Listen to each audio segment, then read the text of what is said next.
ജനയുഗം സഹപാഠി അറിവുത്സവത്തിൻ്റെ പുതിയൊരു ക്ലാസ്സിലേക്ക് എല്ലാ മക്കൾക്കും സ്വാഗതം. ഇന്നത്തെ ക്ലാസ്സിൽ നമ്മൾ പ്രീവിയസ് ക്വസ്റ്റ്യൻ ഡിസ്കസ് ചെയ്യുകയാണ്. അതായത് 2023 ചോദിച്ച അറിവുത്സവത്തിന് സബ് ജില്ലാ തലത്തിൽ ചോദിച്ച ചോദ്യങ്ങളും ഉത്തരങ്ങളുമാണ് ചർച്ച ചെയ്യാൻ പോകുന്നത്. HSS വിഭാഗത്തിലെ ചോദ്യമാണ് എടുത്തിരിക്കുന്നത്. HSS ആണെന്ന് കരുതി ഹൈസ്കൂൾ കുട്ടികളോ UP കുട്ടികളോ ഇത് കേൾക്കാതെ പോകരുത്. എല്ലാ രീതിയിലുള്ള ക്വസ്റ്റ്യൻസ് ഉപജില്ലാ തലത്തിലുള്ളതായതുകൊണ്ട് തന്നെ എല്ലാ ലെവലിൽ ചോദിച്ച ചോദ്യങ്ങളും നിങ്ങൾ മനസ്സിലാക്കി വെക്കുന്നത് നിങ്ങൾക്ക് ഗുണമേ ചെയ്യൂ. അതുകൊണ്ട് ക്ലാസ് മുഴുവനായിട്ടും കണ്ടു തീർക്കുക. ഒന്നാമത്തെ ചോദ്യം നോക്കാം. ഇന്ത്യയുടെ ബഹിരാകാശ ഏജൻസിയായ ISRO ചന്ദ്രയാൻ 3 ചന്ദ്രൻ്റെ ദക്ഷിണ ധ്രുവത്തിലിറക്കി അഭിമാനമായി. ചന്ദ്രനിൽ ഇറങ്ങുമെന്ന് പ്രതീക്ഷിച്ചിരുന്ന റഷ്യൻ പേടകമായിരുന്ന ലൂണ 25 ചന്ദ്രനിൽ ഇടിച്ചിറങ്ങിയതായി റഷ്യൻ ബഹിരാകാശ ഏജൻസി അടുത്തിടെ അറിയിച്ചിരുന്നു. റഷ്യയുടെ ബഹിരാകാശ ഏജൻസിയുടെ പേരെന്താണ്? അന്നത്തെ കറണ്ട് അഫയേഴ്സ് ക്വസ്റ്റ്യൻ ആയിരുന്നു. ഇന്ന് നമ്മൾ ഇതുമായി ബന്ധപ്പെട്ട് ആക്സിയം 4മായി ബന്ധപ്പെട്ടുള്ള നമ്മുടെ ബഹിരാകാശ ദൗത്യവുമായി ബന്ധപ്പെട്ട് റിലേറ്റ് ചെയ്തിട്ടുള്ള മുഴുവൻ കാര്യങ്ങളും പഠിച്ചു വെച്ച് പോവുക. ഇത് അന്നത്തെ കറണ്ട് അഫയേഴ്സ് ആയിട്ട് ചോദിച്ചത് കൊണ്ടാണ് ഈ ക്വസ്റ്റ്യൻ വന്നിരിക്കുന്നത്. റഷ്യയുടെ ബഹിരാകാശ ഏജൻസിയുടെ പേരാണ് റോസ്കോസ്മോസ്. രണ്ടാമത്തെ ചോദ്യം നോക്കാം. തദ്ദേശ സ്ഥാപനങ്ങളിലെ എല്ലാ സേവനങ്ങളും പൊതുജനങ്ങൾക്ക് മൊബൈൽ ആപ്പ് വഴി ലഭ്യമാക്കുന്ന സംവിധാനം 2023 നവംബർ 1 മുതൽ നടപ്പിലാക്കാൻ കേരള സർക്കാർ തീരുമാനിച്ചിട്ടുണ്ട്. സേവനം ലഭ്യമാക്കുന്ന മൊബൈൽ ആപ്പിൻ്റെ പേരെന്താണ്? ഉത്തരം കെ സ്മാർട്ട്. മൂന്നാമത്തെ ചോദ്യം നോക്കാം. ജാലിയൻ വാലാബാഗ് കൂട്ടക്കൊല പ്രമേയമാക്കി ചിത്രീകരിച്ച സർദാർ ഉദ്ധം എന്ന ചിത്രം 2021 ഇറങ്ങിയത്. ഇതിൽ ഉദ്ധം സിംഗായി അഭിനയിച്ച വ്യക്തി വിക്കി കൗശാലിന് 2022 മികച്ച നടനുള്ള IFFA അവാർഡ് ലഭിച്ചു. ചിത്രത്തിൻ്റെ സംവിധായകൻ ആരാണ്? ഉത്തരം ഷൂജിത്ത് സിർക്കാർ. അടുത്ത മാത്സിലൊരു ക്വസ്റ്റ്യൻ ആണ്.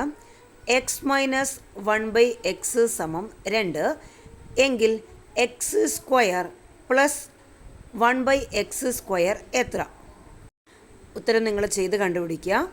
ഉത്തരം വരുന്നത് 6. അടുത്ത ചോദ്യം. 13 വയസ്സുള്ള കുട്ടിക്ക് തൊട്ടടുത്തുള്ള സ്കൂളിൽ പ്രവേശനം നിഷേധിക്കുന്നു. ഭരണഘടനയിലെ ഏത് ആർട്ടിക്കിളിൻ്റെ നിഷേധമാണിത്? ഉത്തരം ആർട്ടിക്കിൾ 21A. ആർട്ടിക്കിൾ 21A കുട്ടികളുടെ വിദ്യാഭ്യാസവുമായി ബന്ധപ്പെട്ടിട്ടുള്ള അവകാശങ്ങൾ പറയുന്നുള്ളത്. അടുത്ത ചോദ്യം.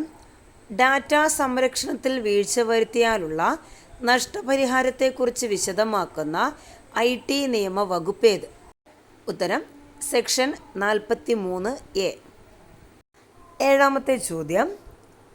ഏത് രോഗത്തെ പ്രതിനിധാനം ചെയ്യുന്ന ആഗോള ബോധവൽക്കരണ ചിഹ്നമാണ് നീലവളയം?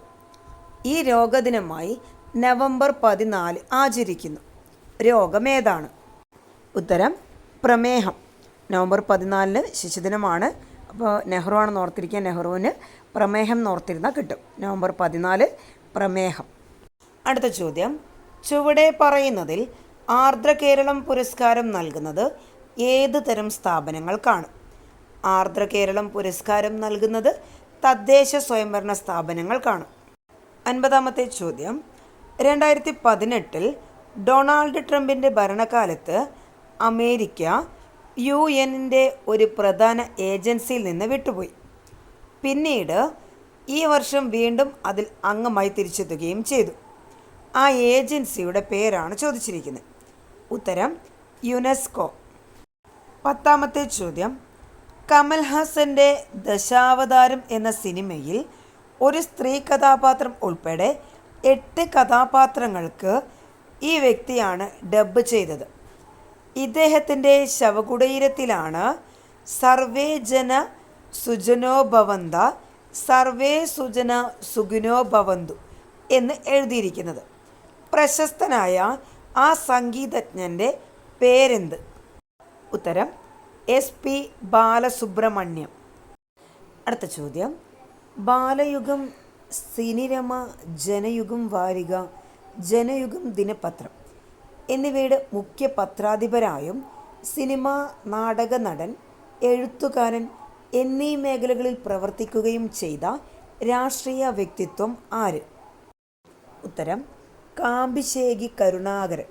കാമ്പിശ്ശേരി കരുണാകരൻ. അടുത്തത് മാത്സിലൊരു ക്വസ്റ്റ്യൻ ആണ്. 3+4 = 11, 4+5 = 39, 5+6 = 89 ആയാൽ 6+7 എത്ര? മക്കൾ ചെയ്തു നോക്കി കണ്ടുപിടിക്കണേ. ഉത്തരം 167. അടുത്ത ചോദ്യം.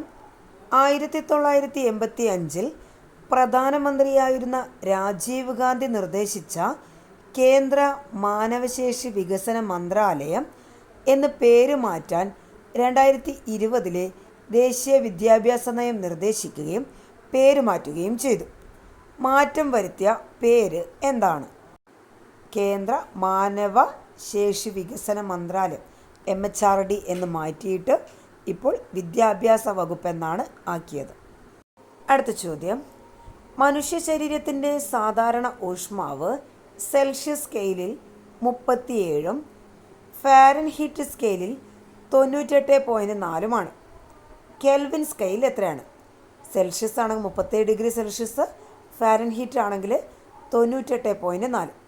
കെൽവിൻ സ്കെയിൽ ഇത് എത്രയാണെന്നാണ് ചോദ്യം. ഉത്തരം 310. അടുത്ത ചോദ്യം. ലോക ബോക്സിംഗ് ചാമ്പ്യൻഷിപ്പിൽ തുടർച്ചയായി സ്വർണം നേടുന്ന രണ്ടാമത്തെ ഇന്ത്യൻ വനിതാ താരമാണ് നിഖാത്ത് സമീൻ. ലോക ബോക്സിംഗ് ചാമ്പ്യൻഷിപ്പിൽ തുടർച്ചയായി സ്വർണം നേടിയ ആദ്യ ഇന്ത്യൻ വനിത ആരാണ്? ഉത്തരം മേരി കോം. 16ാമത്തെ ചോദ്യം. The inauguration as well as the dancers dash 4 hours to watch. The inauguration as well as the dancers dash 4 hours to watch. Answer വരുന്നത് ഓപ്ഷൻ ഡി, ടേക്സ്. അടുത്ത ചോദ്യം നോക്കാം. താഴെ കൊടുത്ത വിപരീത പദങ്ങളിൽ തെറ്റായ ജോഡി ഏതാണ്? ധനം ഋണം, തിക്തം മധുരം, നിമ്നം ഉന്നതം, രവം ആരവം. തെറ്റായതാണ് ചോദിക്കുന്നത്. ഓപ്ഷൻ ഡി ആണ് തെറ്റ്. രവം ആരവമാണ് തെറ്റ്. അടുത്ത ചോദ്യം. 2023 ആഗസ്റ്റ് 27 അന്തരിച്ച ഈ വ്യക്തിയാണ് നാളിതുവരെയായി ഇംഗ്ലീഷിൽ എഴുതിയ കവിതകൾക്ക് കേന്ദ്ര സാഹിത്യ അക്കാദമി അവാർഡ് നേടിയത്. കേന്ദ്ര സാഹിത്യ പുരസ്കാരം ലഭിച്ച ഏക എഴുത്തുകാരനാണ്. റിലേഷൻഷിപ്പ് എന്ന കവിതാ സമാഹാരത്തിനാണ് ബഹുമതി ലഭിച്ചത്. ഒഡീഷക്കാരനായ ഇദ്ദേഹത്തെ 2009 പത്മശ്രീ നൽകി ആദരിച്ചു. വ്യക്തി ആരാണ്? ഉത്തരം ജയന്ത് മഹാപാത്ര. ജയന്ത് മഹാപാത്ര. താഴെ കാണുന്ന ലോഗോ തിരിച്ചറിയുക. ചിത്രത്തിൽ കാണുന്ന ലോഗോ ഏതാണെന്ന് തിരിച്ചറിയാനാണ് ചോദ്യം. ഉത്തരം കേരള കലാമണ്ഡലം. കേരള കലാമണ്ഡലം. 20ാമത്തെ ചോദ്യം. 69ാമത് ദേശീയ ഫിലിം അവാർഡ് പ്രഖ്യാപിച്ചു കഴിഞ്ഞല്ലോ. മികച്ച സംവിധായകനുള്ള അവാർഡ് നിഖിൽ മഹാജനാണല്ലോ ലഭിച്ചത്. ഏത് സിനിമ സംവിധാനം ചെയ്തതിനാണ് ഈ അവാർഡ് ലഭിച്ചത്? ഉത്തരം ഗോദാവരി. നേരത്തെ തന്ന മാത്സിലെ ചോദ്യങ്ങളുടെ ഉത്തരമാണ് ഇവിടെ തന്നിരിക്കുന്നത്. കുട്ടികൾ ചെയ്തു നോക്കുക. വീഡിയോ നിങ്ങൾക്ക് ഉപകാരപ്രദമായി തോന്നിയാൽ ചാനലൊന്ന് സബ്സ്ക്രൈബ് ചെയ്യാനും കൂട്ടുകാർക്ക് ഷെയർ ചെയ്യാനും കമൻറ്റ് ചെയ്യാനും മറക്കരുത്. അടുത്ത ക്ലാസ്സിൽ വീണ്ടും കാണുന്നത് വരെ ബായ്.